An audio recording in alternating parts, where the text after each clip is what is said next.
So for those who do not have an electric vehicle, what are you looking at in terms of logistics for getting your trips fully charged if you have an electric vehicle? Well, ABC News did an excellent article about getting a chain of charging stations for certain trips. And what they did was they interviewed a person who is a YouTube personality, Steve Hams, and he leased a Hyundai Kona for his 17-year-old daughter for 3 reasons. Because it's something where she needed to have a commuter vehicle, and they wanted it to be affordable, and she wanted to save money towards college, not paying for gas.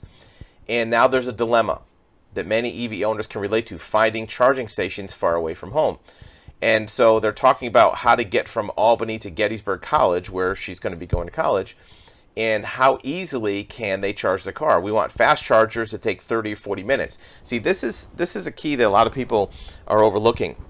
There are charging stations everywhere you look. If you looked at any route from one city to another, maybe 300 miles away, you'll find charging stations. Many of them, though, are level 2. And the level 2 means you might have to stay at that charging station, according to the article, for hours, right? And sometimes the maps of charging stations won't tell you if it's a level 2 or level 3.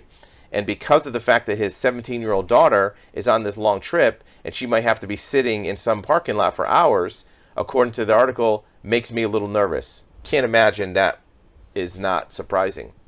And they want fast chargers. So having a network of fast chargers is going to make a big difference in how fast people adopt these vehicles. Right now, many electric vehicle owners, an electric vehicle is their second vehicle or one of many vehicles. So they have gasoline vehicles. So if they're going to go on a long trip, they can drive their gas car where they don't have to worry about sitting for 2 or 3 hours to recharge on that long trip. Because if you have to do that 3 times, that's a day's worth of extra driving time waiting for chargers. So drop some comments below. Let us know what you think. If you're an EV owner, are you experiencing this? If you are not an owner of an electric vehicle, what are your thoughts on what it would take for a charging network availability to have you buy one?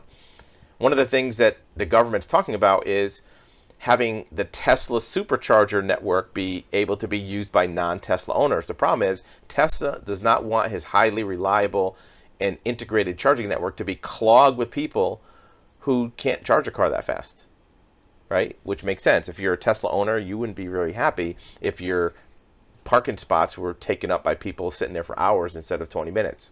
The government is working on a project to install 500,000, 500,000 new chargers across the U.S.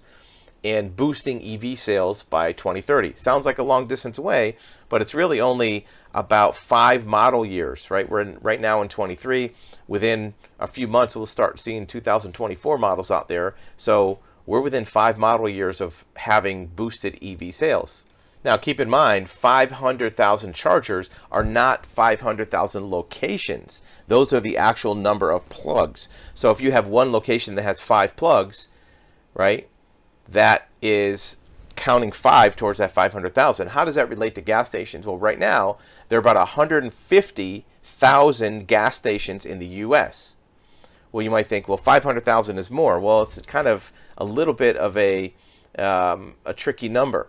Because at a gas station, how many gas pumps are there? How many nozzles are there at a gas station? Even a small gas station is going to have 8, right? 2 sides of 4. Most of them have 10, 12. Some of them have 24. So having 500,000 new chargers, even if you divide it by 5, that's only 100,000 charging stations. That's less than the number of gas stations. Got to keep in mind too is that when you go to a gas station, you put in gas, you're there for maybe 3 or 4 minutes, maybe 5 minutes, and you're gone. Charging stations take a lot longer. So having 500,000 by 2030 may seem like a lot. First of all, it's unlikely they're going to reach that number. But even if they do, it's still a lot less than there are gas stations, and they want to have electric vehicles be really all that's being sold by 2030. Tell me how you think that math and those numbers add up. Look, whether or not you think electric vehicles are a good idea, is this migration being thought out? Are the numbers being thought out? is it going to work for the vast majority of population? And if it doesn't, what's going to happen when you can't buy a gasoline car and it's all available is electric cars, but there's no place to charge them? Now, on the other side, you can charge your electric vehicle at home. You don't need to charge it outside your home all the time. But if you live in an apartment or a condo or have to park on the street, it might not be practical. But a lot of people can charge up overnight and then just drive the next day on their electricity that they got from home. So there's a lot of moving parts to this. It'll be interesting to see how it plays out. We'd love to hear your comments below of what you think about electric vehicles, charging, and the logistics of getting from A to B without having to sit for 2 or 3 hours in a parking lot.